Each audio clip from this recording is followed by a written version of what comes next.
Hai anak-anak kelas 10, jumpa lagi dalam pembelajaran matematika. Kali ini kita akan kembali membahas mengenai vektor, yaitu mengenai proyeksi ortogonal.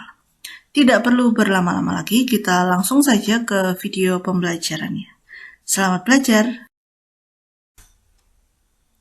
Oke, yang mau pertama kita bahas adalah proyeksi ortogonal suatu vektor pada vektor lain. Yang pertama, saya punya vektor AB dan vektor AC. Nah, kalau vektor AB-nya saya proyeksikan pada vektor AC, jadi proyeksi AB-nya itu tegak lurus pada sebuah garis atau pada sebuah vektor AC. Ya, jadi yang mana nanti proyeksinya? Hasil proyeksinya adalah vektor AD. Jadi kalau vektor AB diproyeksikan ortogonal terhadap vektor AC, maka akan menghasilkan vektor AD. Jadi vektor AD ini berada pada vektor AC. Jadi bisa kita tulis vektor AD merupakan proyeksi vektor AB pada vektor AC. Vektor AD searah dengan vektor AC. Ya, maka sudutnya yang yang terbentuk adalah sudut lancip. Begitu ya. Sekarang kita coba lagi. Nah, kalau saya punya yang seperti ini, ya, sama vektor AB-nya yang akan diproyeksikan terhadap vektor AC, ya, proyeksi ortogonal, berarti dia harus tegak lurus ya. Karena vektor AB-nya arahnya ke sini, berarti bukan proyeksinya bukan ke sebelah kanan atau ke sebelah kiri, kan terhadap AC ya, maka ke bawah begini, tetap tegak lurus terhadap vektor AC. Jadi di sini nanti bayangannya proyeksinya adalah di sini. Jadi vektornya berlawanan arah. Kalian bisa lihat ya, di sini berlawanan arah. Kalau tadi ini searah, AD itu searah dengan AC. Kalau yang ini vektor AD-nya berlawanan arah dengan vektor AC. Jadi vektor AD merupakan proyeksi AB terhadap AC, tapi vektor AD-nya berlawanan arah dengan vektor AC. Sudutnya yang dihasilkan adalah sudut tumpul. Itu sudah ada sudut lancip, sudah ada sudut tumpul. Sekarang kita bahas satu sudut lagi. Nah ini, sekarang kalau terlihat ya, ini sudutnya adalah siku-siku. Oke, tetap di sini ya, tetanya sama. Nah kalau yang ini sama, vektor AB-nya diproyeksikan terhadap vektor AC, maka titik A-nya merupakan proyeksi vektor AB pada vektor AC. Jadi proyeksinya yang mana? Kalau yang ini kan proyeksinya berupa vektor baru ya, AD, AD. Kalau yang ini proyeksinya merupakan titik A-nya. Ya, maka sudutnya yang terbentuk adalah sudut siku-siku. Begitu? Oke, ya.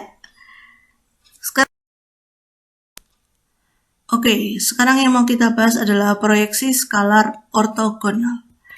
Proyeksi skalar ortogonal vektor AB pada vektor AC adalah panjang proyeksi atau kita singkat PP vektor AB pada vektor AC. Jadi, kalau ada kata proyeksi skalar, ada kata skalar di situ, berarti yang dimaksud adalah panjang proyeksi atau kita singkat PP.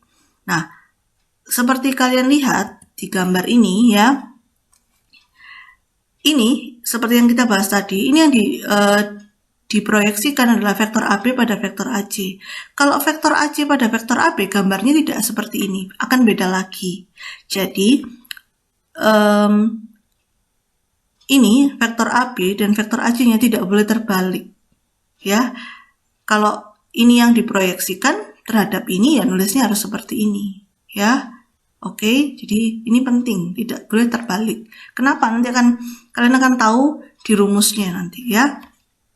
Oke, yang pertama kita lihat dulu segitiga ABD yang terbentuk ABD ya, sudutnya theta. Kalau saya lihat dari cos itu kan sisi samping per sisi miring. Nah, sampingnya adalah vektor AD, miringnya adalah vektor AB. Tapi kan kita selama ini bahas misalnya angkanya 5/2. Kalau vektor AD saja itu kan berupa vektor kolom atau kombinasi linier, ya kan, vektor IJK.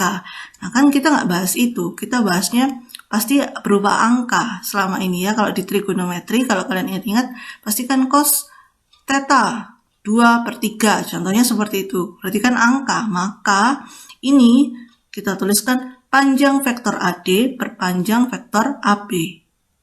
Oke? Sisi samping per sisi miring. Oke, ini yang pertama. Kita simpan dulu. Sekarang kita lanjut ke yang kedua. Yang kedua adalah vektor AB dot vektor AC seperti yang kalian sudah pelajari di video sebelumnya. Itu bisa dicari. Rumus yang pertama itu adalah seperti ini. Panjang vektor AB dikali panjang vektor AC kali cos theta. Oke. Nah, kalau saya mau buat cos theta sama dengan, kenapa kok saya harus buat cos theta sama dengan? Karena yang pertama, saya punya cos theta sama dengan. Nanti cosnya ini bisa kita gantikan, ya kan? Nah, berarti jadinya seperti ini. Tinggal pindah ruas ke sebelah kiri ya. Saya tulis begini. Yang kedua, kita punya yang kedua, sudah bisa kita temukan dari 1 dan 2. Maka dari 1 dan 2 didapat, nah cosnya saya gantikan ya, cos theta yang ada di kedua saya gantikan, maka jadinya panjang vektor AD per panjang vektor AB, ini tadi cos ya, cos yang di sini saya gantikan dengan ini ya, sama dengan ini, tinggal saya salin lagi. Nah, karena kita bisa lihat ini di ruas kiri sama-sama di penyebut ada panjang AB, di ruas kanan juga ada panjang vektor AB. Bisa kita sederhanakan dong ya, kita bagi, jadi kita bisa dapat panjang vektor AD maksud saya, panjang vektor AD itu sama dengan vektor AB dot vektor AC per panjang vektor AC ya, tadi vektor AB-nya sudah kita bagi. Oke? Oke, ya. Kemudian, karena panjang vektor AD menyatakan panjang, ya jadi kan ini kan lambang panjang toh, dan AB dot AC itu bisa bernilai negatif, ya kan? Kan tidak ada tanda mutlak di sini, berarti tidak pasti dia positif, belum tentu, bisa negatif hasilnya. Maka, karena ngomongin panjang, panjang itu tidak pernah bernilai negatif ya. Yang dimaksud panjang itu yang sini. Ini kan yang kita cari panjang, ya. Panjangnya nggak mungkin negatif dong. Maka biar tidak memunculkan tanda negatif itu, biar nggak ada negatifnya, maka kita tambahkan tanda mutlak di sini. Ya, kan kalau ada tanda mutlaknya berarti semua yang dihasilkan nanti pasti bernilai positif. Oke? Oke, ya. Jadi, ingat ya, tadi AD ini adalah proyeksi ortogonal dari AB pada AC. Ya, AD ini adalah proyeksi ortogonal dari AB pada AC. Oke. Sekarang kita mau simpulkan dulu. Jadi, rumus panjang proyeksi atau PP ya. Kalau saya punya panjang proyeksi vektor A pada vektor B, maka di sini adalah vektor A dot vektor B. Sebenarnya kan vektor B dot vektor A juga nggak masalah. Cuma masalahnya adalah di sini. Kenapa saya bilang ini nggak boleh ketukar AB sama AC-nya? Karena kalau vektor A pada vektor B, maka di sini perpanjang vektor B. Tapi kalau vektor yang ditanyakan adalah panjang proyeksi vektor B pada vektor A dot B-nya tetap sama, atau diganti B dot A juga boleh ya. Vektor B dot vektor A per vektor panjang vektor A. Jangan lupa dikasih mutlak.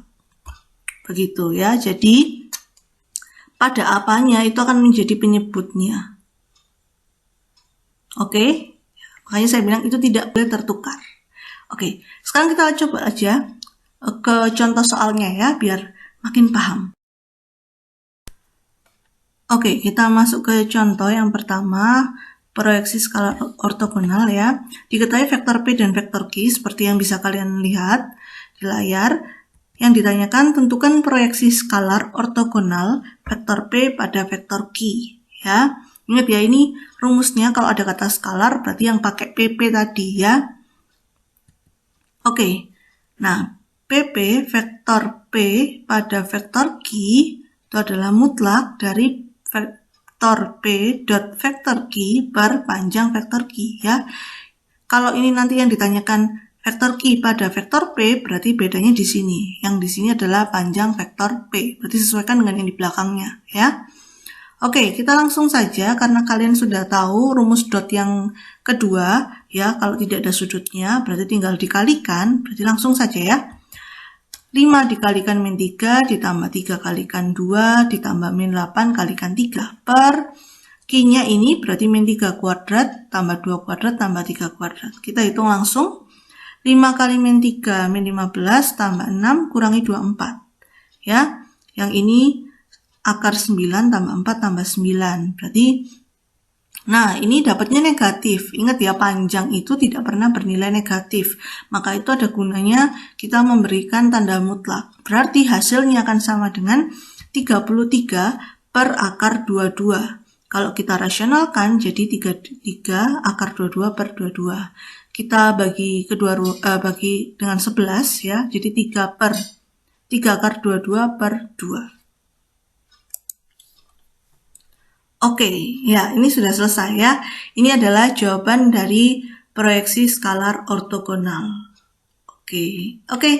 Ini soal yang pertama beres, tidak ada masalah ya. Sekarang kita lanjut ke soal yang kedua. Diketahui vektor A dan vektor B-nya seperti yang ada di layar, tapi kalian harus hati-hati, vektor A-nya di sini ada P, ada variabel yang belum diketahui nilainya berapa ya. Jika panjang proyeksi vektor A pada vektor B adalah 6, ya, berarti maka tentukan nilai P yang mungkin. Oke, kita buat dulu PP vektor A pada vektor B. Ini jadi penting harus ditulis begini, penting karena biar tahu yang jadi penyebutnya yang mana, A atau B ya. Kita langsung kalikan vektor A dot vektor B-nya berarti P kali min 2 ditambah min 4 kali 1 ditambah 3 kali 2 ya per akarnya. Nah, karena ini sudah diketahui panjang proyeksinya adalah 6, berarti di sini adalah 6 sama dengan. Begitu ya. Akarnya bisa kalian cari, berarti ini min 2P, ya perkalian loh ya ini ya, bukan pengurangan, makanya harus gunakan tanda kurung. Min 2P dikurangi 4 ditambah 6, per akar 4 tambah 1 tambah 4. Berarti, ini sama dengan, tetap ada tanda mutlaknya, min 2P ditambah 2 per 3 sama dengan 6. Oke, ya. Kalau kalian lihat di penyebut itu adalah 3 angkanya, itu adalah bilangan yang pasti, dia pasti positif. Kalau yang di pembilang dia kan masih ada P-nya, jadi dia belum pasti akan menghasilkan positif, bilangan positif apa negatif. Karena ini sudah pasti, bawahnya biar lebih enak ya ngitungnya, maka saya mau saya keluarkan 3-nya dari tanda mutlak. Boleh ya, itu boleh, karena sudah pasti 3 itu adalah positif. Maka saya tuliskan begini, 6 sama dengan mutlak dari min 2P ditambah 2 per 3. Nah, kalau seperti ini, kalian bisa kali silang ya. 6 kali 3 itu 18, jadi kita dapatkan 18 sama dengan mutlak dari min 2P ditambah 2. Kalau kalian mau tulis 2 dikurangi 2P juga boleh, sama saja. Oke, ingat ya, di materi mutlak, di awal semester 1 ya, kita sudah pernah bahas mutlak itu ada 2 kemungkinan ya. Yang pertama, kemungkinan pertama adalah kalau dia positif depannya ya. Jadi ini dalam kurung plus sebenarnya, tapi kan bisa langsung begini ya. Min 2P tambah 2 sama dengan 18. Berarti min 2P-nya sama dengan, berarti 2P-nya saya buat 2P langsung ya, saya pindah ruas ke sini. Berarti 18-nya pindah ruas ke sebelah sini, jadi 2 dikurangi 18 sama dengan min 16. Itu untuk 2P-nya, berarti P-nya adalah negatif 8. Itu adalah kemungkinan pertama. Kalau kemungkinan pertama ini positif, salah satu ruasnya positif, berarti kemungkinan kedua salah satu ruasnya negatif. Ya, berarti dikurangi dalam kurung, min dalam kurung ini. Atau mau buat min 2P ditambah 2 sama dengan min 18, jadi yang negatif di sini boleh. Pokoknya salah satu ruasnya negatif. Oke. Berarti kalau saya masukkan ini negatifnya, saya kalikan ke dalam, berarti jadi 2P dikurangi 2 sama dengan 18. Berarti 2P-nya sama dengan 20, P-nya sama dengan 10. Jadi jawabannya P sama dengan negatif 8 atau P sama dengan 10. Jadi dua-duanya. Oke? Oke. Ya, begitu caranya. Mudah kan ya? Pokoknya hati-hati di rumus awal saja. Pokoknya kalau belakangnya vektor B, berarti di sini juga vektor B.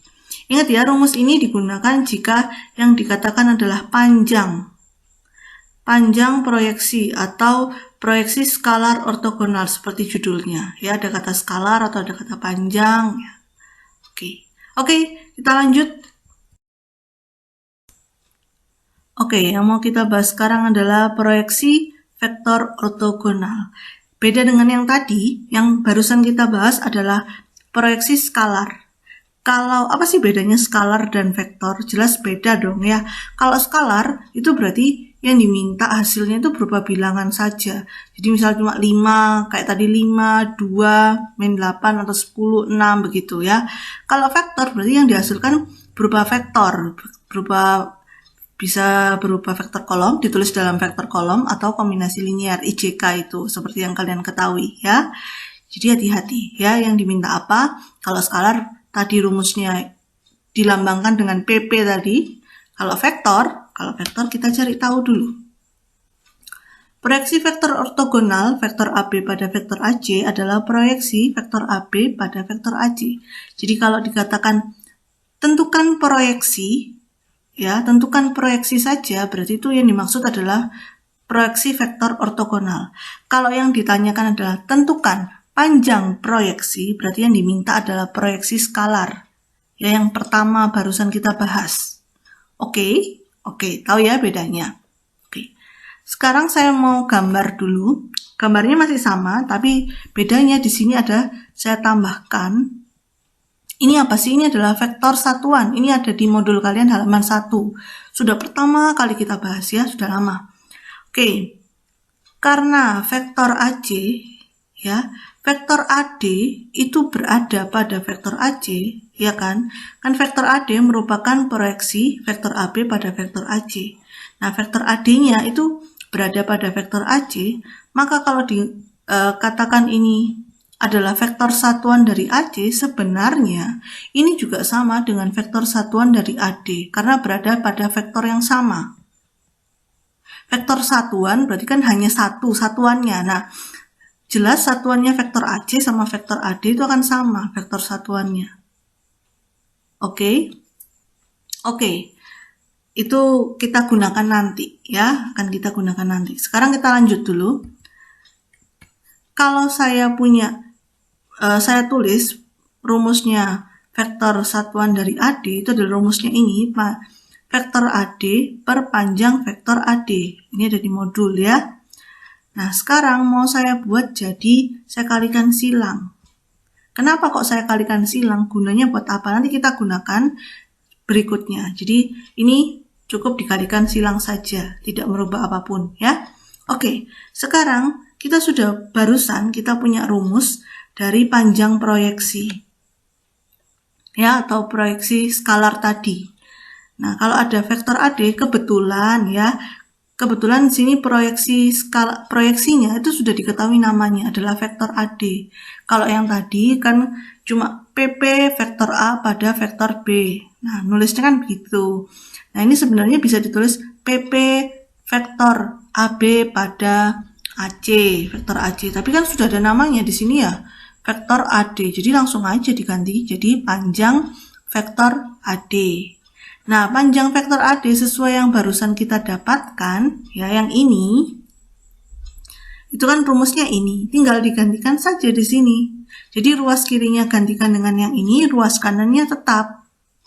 Oke, kita gantikan langsung. Nah, terus setelah ini, yang diminta itu adalah proyeksi vektor. Tadi saya sempat katakan ya, bahwa proyeksi vektor berarti hasilnya berupa vektor. vektor kolom atau ditulis dalam vektor kolom atau kombinasi linier. Nah, yang menandakan vektor di sini adalah vektor AD. Yang ini berarti harus kita pindahkan ke ruas sebelahnya. Maka ini dikali silang ya. Jadinya vektor AD sama dengan ini tetap, tapi dikalikan vektor satuan dari dari AD. Oke. Tadi saya sempat katakan bahwa vektor AD, vektor satuan dari AD dengan vektor satuan AC itu sama saja. Karena sama saja, maka saya mau tulis begini. Kenapa kok saya harus ubah begitu? Biar, ya ini kan rumus vektor satuan AC, itu kan rumusnya ini. Tapi bedanya ini D, ini D. Kalau ini AC, berarti ini ganti AC ya. Saya gantikan ini dengan AC. Nah, kenapa kok saya gantikan vektor satuan AD dengan vektor satuan AC? Biar memunculkan hal yang sama di sini. Kalau ini tetap AD, sedangkan kan kita tanyakan di sini, ya nanti nggak ketemu-ketemu. Nah, makanya saya gantikan dengan AC. Kalian bisa lihat penyebutnya itu sama, panjang vektor AC dengan panjang vektor AC. Kalau kita tuliskan berarti jadi panjang vektor AC dikuadratkan. Jadi, ya, rumusnya adalah ini. Apakah sudah selesai? Belum. Oke? Belum. Kenapa kok belum? Karena vektor AD itu bisa searah atau berlawanan arah dengan vektor AC, seperti yang pertama kali saya bahas, itu bisa vektornya bisa proyeksinya maksud saya itu bisa searah begini atau bisa berlawanan. Ya, kalau yang tumpul tadi ya, masih ingat ya. Nah, karena bisa searah atau bisa berlawanan, maka vektor AD ini ya, dotnya ini kita hilangkan tanda mutlaknya.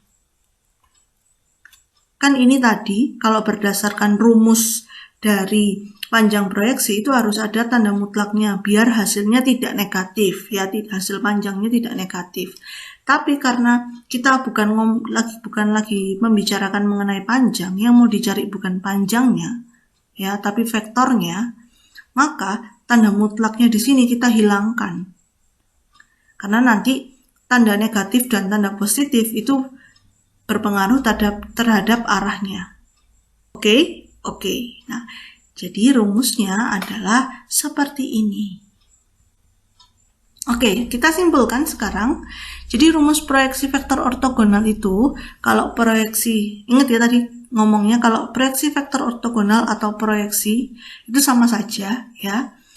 Rumus proyeksi vektor A pada vektor B, vektor A dot vektor B per panjang vektor B dikuadratkan dikalikan vektor B. Ya, oke, saya yakin kalian pasti bisa. Kita coba aplikasikan langsung ya ke contoh soal. Oke, contoh soal. Diketahui jajar kenjang ABCD, A-nya, B dan C, D-nya diketahui, koordinatnya. Yang pertama yang ditanyakan adalah tentukan proyeksi vektor AD pada vektor AB. Berarti saya harus gambar jajar kenjangnya dulu ya, biar kalian tahu jajar kenjangnya seperti ini. ABCD. Karena ini proyeksi AD pada AB, berarti kan ke sini AB pada AD. Berarti saya taruh begini ya vektornya. Oke. Nah, proyeksi AD pada AB, berarti AD diproyeksikan pada AB, maka bayangannya ada di sini ya. Ada pada AB, maka saya tulis bayangannya di sini. Nah, ini adalah AE ini ya adalah proyeksinya ya, vektor AE ini adalah proyeksi dari AD pada AB. Oke. Proyeksi vektor AD pada AB atau bisa kalian langsung tulis di sini vektor AE ya, boleh ya. Saya masih tulis ini dalam bentuk seperti ini. Rumusnya sama ya, AD dot AB, kalau di sini vektor AB, maka di sini panjang vektor AB dikuadratkan dikali vektor AB. Kalau di sini AD, berarti nanti di sini panjang vektor AD dikuadratkan, di sini juga vektor AD. Jadi sesuaikan dengan belakangnya.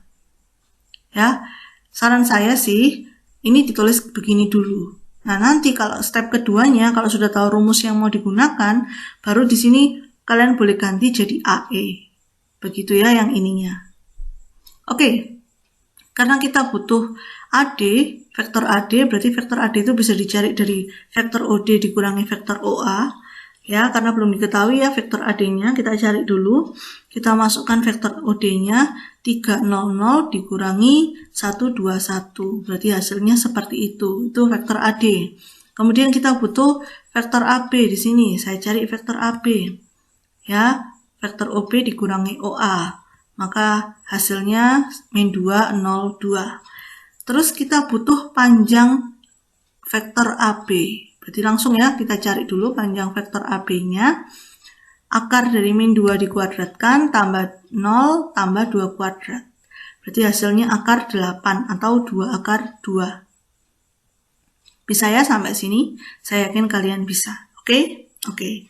Kita langsung masukkan, berarti kita sudah punya semua yang mau dibutuhkan ya. Kita langsung masuk berarti ke soalnya. AD.AB itu berarti kan dikalikan ya. 2 kalikan min 2, min 2 kalikan 0, ditambah min 1 kalikan 2. Nah, ini kan panjang vektor AB dikuadratkan. Ini kan akar 8, 2 akar 2. Akar 8 dikuadratkan kan 8. Jadi saya langsung tuliskan begini. Dikali vektor AB, bukan dikali panjang loh ya, hati-hati. Dikali vektor AB, berarti ini cukup dituliskan di sini. Oke, kalau kayak gini kalian bisa lihat kok, pasti ini jawabannya berupa vektor. Karena ini kan vektor, dikalikan berapapun, nanti akan tetap berupa vektor jawabannya. Tidak akan berubah jadi panjang, ya. Oke, berarti ini min 4 ditambah 0 dikurangi 2 per 8. Min 4 dikurangi 2 itu min 6. Min 6 per 8 dikalikan ini, ya. Min 6 per 8 itu mau saya sederhanakan. Ingat tadi saya bilang ya, ini boleh digantikan jadi vektor AE karena sudah diketahui di sini ya di gambarnya. Min 6 per 8 saya kalikan ke dalam. Min 6 per 8 itu kalau disederhanakan min 3 per 4 ya. Min 3 per 4 kali min 2 berarti 3 per 2. Min 3 per 4 kalikan 0 berarti 0. Min 3 per 4 kalikan 2 berarti min 3 per 2. Berarti proyeksi AD pada AB ya, itu jawabannya adalah vektor AE sama dengan 3 per 2, 0, min 3 per 2. Jawabannya berupa vektor, bukan berupa titik koordinat. Ya, hati-hati. Oke, ini nomor yang A beres, berarti kita lanjut ke yang B. Kalau ada A, berarti ada B dong ya, pasti. Oke. Yang B, misalkan proyeksi titik D-nya pada AB adalah titik E. Nah, kita sudah buat ya. Tentukan koordinat E-nya. Nah, ini barusan saja saya singgung ya. Berarti kita kan sudah punya AE-nya, vektor AE. Vektor AE itu adalah vektor OE dikurangi vektor OA. Nah, AE-nya kita tulis tadi ada 5 per 2 ya. Oh, 3 per 2, maaf. Saya salah ingat. 3 per 2, 0 min 3 per 2. Vektor OE dikurangi OA. OA-nya 1, 2, 1. Ya, oke, berarti karena yang mau dicari ini berarti vektor OA-nya saya pindah ruas ya, berarti jadi ditambah. 3 per 2 ditambah 1 berarti kan jadi 5 per 2. Ini jadi 2, ini jadi min setengah. Berarti vektor OE-nya adalah 5 per 2, 2 min setengah. Nah, bisa. Saya yakin kalian pasti bisa yang ini ya. Hanya tinggal menjumlahkan saja. Karena yang ditanyakan koordinat, bukan vektor ya. Berarti jawabannya adalah harus sampai sini. Jadi E-nya adalah 5 per 2, 2, min setengah. Bisa? Bisa. Mantap sekali. Oke. Kita lihat lagi apakah ada yang C. Ternyata ada C-nya ya. Ini yang terakhir. Yang terakhir adalah diketahui yang terakhir yang ditanyakan adalah luas jajar genjang. Nah, seperti kalian sudah pernah belajar di SMP atau SD ya bahkan, rumus luas jajar genjang itu adalah alas kali tinggi. Alasnya di sini adalah vektor AB, tingginya di sini adalah vektor DE. Ya, saya buat di sini vektor DE. Oke. Karena alas dan tinggi yang mau kita kalikan adalah berupa panjang, ya, bukan namanya luas, ya, pasti yang diomongkan adalah panjangnya, bukan vektornya, maka harus menggunakan tanda panjang di sini, ya. Oke. Sekarang berarti kita cari dulu panjang vektor AB. Tadi sudah ada di slide sebelumnya, ya. Panjang vektor AB-nya itu adalah akar 8, jadi kita nggak usah cari lagi. Sekarang kita cari yang panjang vektor DE saja. Kita cari dulu DE-nya. DE itu adalah vektor OE dikurangi OD, ya. OE-nya ini, OD-nya ini. OE-nya tadi kita sudah dapat, ya. Berarti DE-nya adalah min setengah, 2, dan min setengah. Berarti panjangnya tinggal min setengah dikuadratkan itu 1/4, tambah 2 kuadrat itu 4, tambah min setengah dikuadratkan itu juga 1/4. Jadi hasilnya adalah akar 9/2. Kalau kalian mau keluarkan jadi 3 akar setengah boleh, ya, tapi saya tetap seperti ini kan saja. Karena ini kan juga belum jawaban akhir, ya. Oke, sekarang kita langsung masuk ke yang diminta adalah luas, karena kita sudah punya semua. Berarti luasnya sama dengan 2 akar 2 dikali akar 9/2. Bisa kita tulis seperti ini, ya. Akarnya kita jadikan 1, 2 dibagi 2 itu 1, berarti tinggal akar 9. Akar 9 itu 3, berarti 2 dikali 3 sama dengan 6 satuan luas. Oke, jawabannya sampai di sini sudah selesai. Oke, ya, videonya sudah selesai, tapi saya mau simpulkan dulu, saya ingatkan kembali. Kalau yang ditanyakan adalah proyeksi skalar, pasti jawabannya berupa nanti hanya bilangan pasti. Jadi 2, 3, 4, ya, bukan berupa vektor. Berarti kalau seperti itu, ingat skalar tidak pernah bernilai negatif, jadi harus ada tanda mutlaknya. Kalau proyeksi vektor ortogonal atau proyeksi saja yang diketahui di soalnya, berarti caranya seperti yang tadi sudah kita bahas. Ingat, ya, vektor AD diproyeksikan pada AB itu tidak boleh keliru, ya. Tidak boleh jadi AB pada AD, tidak boleh diganti-ganti. Oke, sekian dulu video kali ini. Semoga kalian paham. Kalau tidak paham, segeralah bertanya. Dikerjakan tugas-tugasnya dan selalu jaga kesehatan. Oke? Selamat belajar. Tuhan memberkati.